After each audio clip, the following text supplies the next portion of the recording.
इतने बड़े सेटबैक से भी उन्होंने बाउंस बैक किया और ऐसा बाउंस बैक किया कि आने वाले समय में वापस एप्पल गया और उनके पांव छू के स्टीव जॉब्स को फिर लेकर के आया। Neatness impact performance. इनके पिता जो थे ना, वो गैराज के मैकेनिक थे, साधारण मैकेनिक थे और उनको मशीन्स बहुत पसंद थी। ये भी पिता के साथ रहा करते थे, जो उनके पॉल इनके पिता का नाम था, और वो हर चीज अपने हाथ से कुछ भी बना लिया करते थे।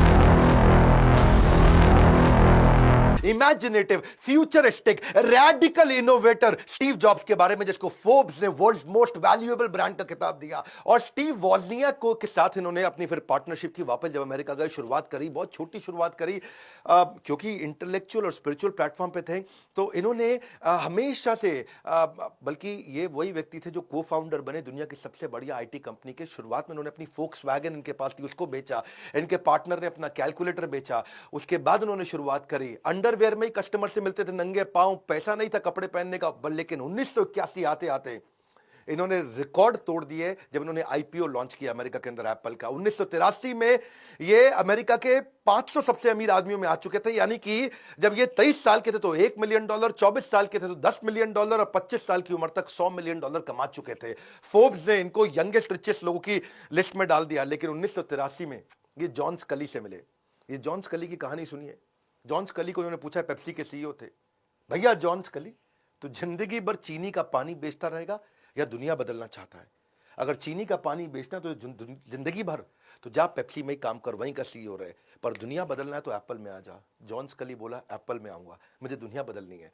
वही जॉन स्कली जब एप्पल में आया, 2 साल के बाद उसी बोर्ड के अंदर अपनी ताकत को बढ़ा के बोर्ड को अपने साथ लेकर उन्होंने स्टीव जॉब्स को बाहर निकाल दिया। बहरहाल स्टीव जॉब्स की स्पिरिचुअल स्ट्रेंथ थी।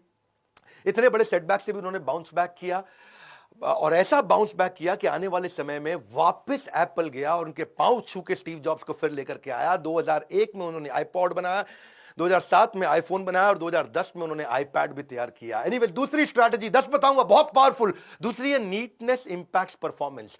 इनके पिता जो थे ना, वो गैराज के मैकेनिक थे, साधारण मैकेनिक थे और उनको मशीन्स बहुत पसंद थी। ये भी पिता के साथ रहा करते थे, जो उनके पॉल इनके पिता का नाम था, और वो हर चीज अपने हाथ से कुछ भी बना लिया करते थे। तो एक दिन वो कुछ फर्नीचर बना रहे थे और फर्नीचर जो दीवार को लगना था, उसमें पीछे की साइड पे वो नया सुंदर माइका लगा रहे थे, brand new high quality mica लगा रहे थे।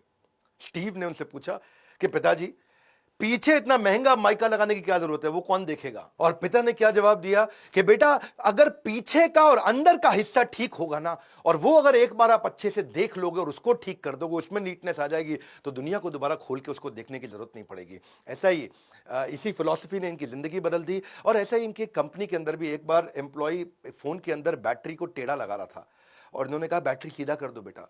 तो उसने कहा कि भैया, बैटरी टेढ़ी है सीधी, अंदर खोल के कौन देखेगा? तभी स्टीव जॉब्स ने कहा, अंदर खोल के अभी देख लोगे तो फोन इतना बढ़िया बनेगा, दोबारा खोल के किसी को देखने की जरूरत नहीं पड़ेगी। तो नीटनेस से ही परफेक्शन आता है।